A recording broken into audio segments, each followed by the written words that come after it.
A Course in Miracles, Chapter 15, The Holy Instant. Section 1, The Two Uses of Time.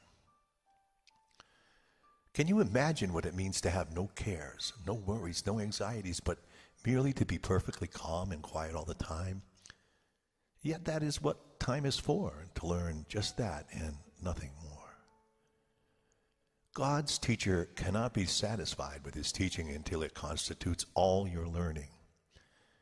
He has not fulfilled his teaching function until you have become such a consistent learner that you learn only of him. When this has happened, you will no longer need a teacher or time in which to learn. One source of perceived discouragement from which you may suffer is your belief that this takes time and that the results of the Holy Spirit's teaching are far in the future. This is not so, for the Holy Spirit uses time in his own way and is not bound by it. Time is his friend in teaching. It does not waste him as it does you. And all the waste that time seems to bring with it is due but to your identification with the ego, which uses time to support its belief in destruction. The ego, like the Holy Spirit, uses time to convince you of the inevitability of the goal and end of teaching. To the ego, the goal is death, which is its end. But to the Holy Spirit, the goal is life, which has no end. The ego is an ally of time, but not a friend. For it is as mistrustful of death as it is of life, and what it wants for you, it cannot tolerate. The ego wants you dead, but not itself. The outcome of its strange religion must therefore be the conviction that it can pursue you beyond the grave, and out of its unwillingness for you to find peace even in death, it offers you immortality in hell. It speaks to you of heaven, but assures you that heaven is not for you. How can the guilty hope for heaven?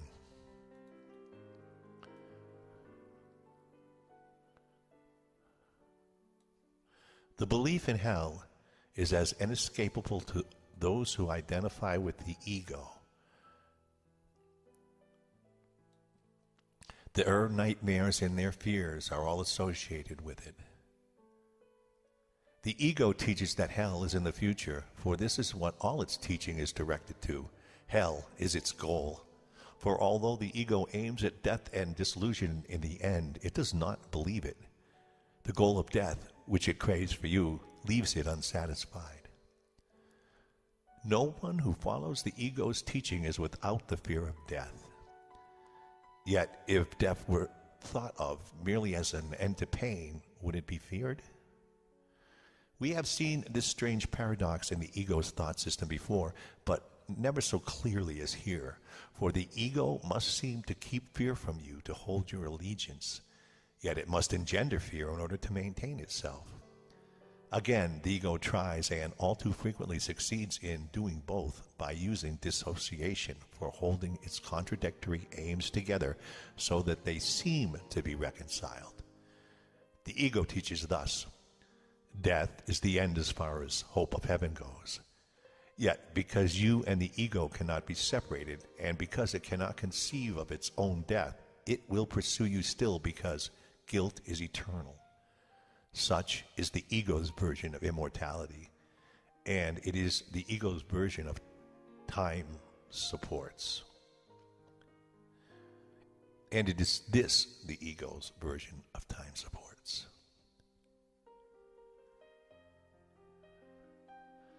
The ego teaches that heaven is here and now because the future is hell. Even when it attacks so savagely that it tries to take the life of someone who thinks it is the only voice, it speaks of hell even to him, for it tells him hell is here as well, and bids him leap from hell into oblivion. The only time the ego allows anyone to look upon with equanimity is the past, and even there, its only value is that it is no more. How bleak and despairing is the ego's use of time, and how terrifying. For underneath its fanatical insistence that the past and future be the same is hidden a far more insidious threat to peace. The ego does not advertise its final threat, for it would have its worshippers still believe that it can offer them escape. But the belief in guilt must lead to the belief in hell, and always does. The only way in which the ego allows the fear of hell to be experienced is to bring hell here, but always as a foretaste of the future. For no one who considers himself as deserving of hell can believe that punishment will end in peace.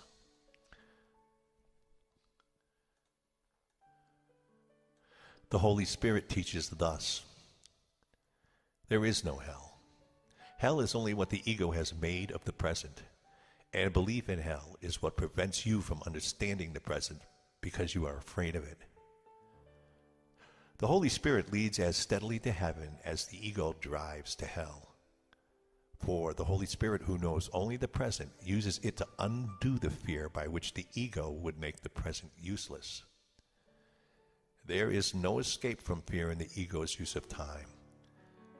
For time, according to its teaching, is nothing but a teaching device for compounding guilt until it becomes all-encompassing, demanding vengeance forever.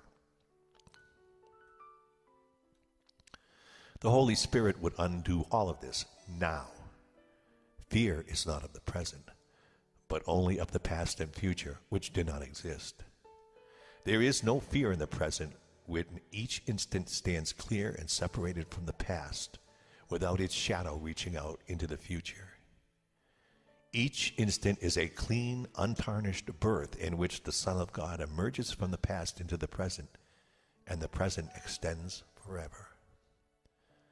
It is so beautiful and so clean and free of guilt that nothing but happiness is there.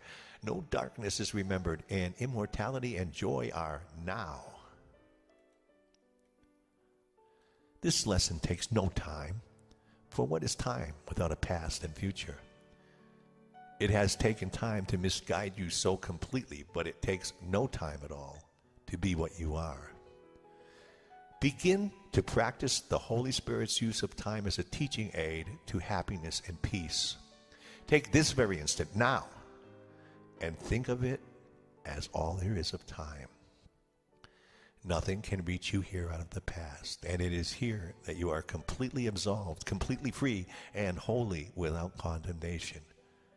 From this holy instant, wherein holiness was born again, you will go forth in time without fear, and with no sense of change with time. Time is inconceivable without change, yet holiness does not change. Learn from this instant more than merely that hell does not exist. In this redeeming instant lies heaven, and heaven will not change, for the birth into the holy present is salvation from change. Change is an illusion taught by those who cannot see themselves as guiltless. There is no change in heaven because there is no change in God. In the holy instant in which you see yourself as bright with freedom, you will remember God, for remembering Him is to remember freedom.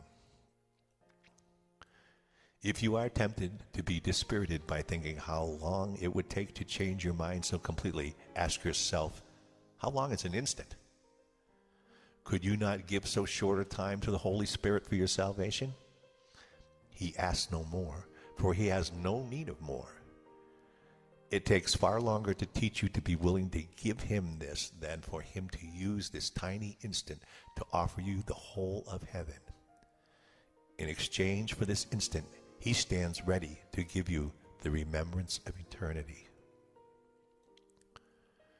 You will never give this holy instant to the Holy Spirit on behalf of your release, while you are unwilling to give it to your brothers on behalf of theirs. For the instant of holiness is shared and cannot be yours alone. Remember then, when you are tempted to attack a brother, that his instant of release is yours. Miracles are the instants of release you offer and will receive. They attest to your willingness to be released and to offer time to the Holy Spirit for his use of it. How long is an instant? It is as short for your brother as it is for you. Practice giving this blessed instant of freedom to all who are enslaved by time, and thus make time their friend for them. The Holy Spirit gives their blessed instant to you through your giving it. As you give it, he offers it to you. Be not unwilling to give what you would receive of him, for you join with him in giving. In the crystal cleanness of the release you give is your instantaneous escape from guilt. You must be holy if you offer holiness. How long is an instant? As long as it takes to reestablish perfect sanity, perfect peace, and perfect love for everyone, for God and for yourself. As long as it takes to remember immortality and your immortal creations who share it with you. As long as it takes to exchange hell for heaven. Long enough to transcend all of the ego's making and ascend unto your Father. Time is your friend if you leave it to the Holy Spirit to use. He needs but very little to restore God's whole power to you. He who transcends time for you understands what time is for. Holiness lies not in time, but in eternity. There never was an instant in which God's Son could lose his purity. His changeless state is beyond time, for his purity remains forever beyond attack and without variability. Time stands still in his holiness and changes not. And so it is no longer time at all. For caught in this single instant of the eternal sanctity of God's creation, it is transformed into forever. Give the eternal instant that eternity might be remembered for you in that shining instant of perfect release. Offer the miracle of the holy instant through the Holy Spirit and leave his giving it to you, to him.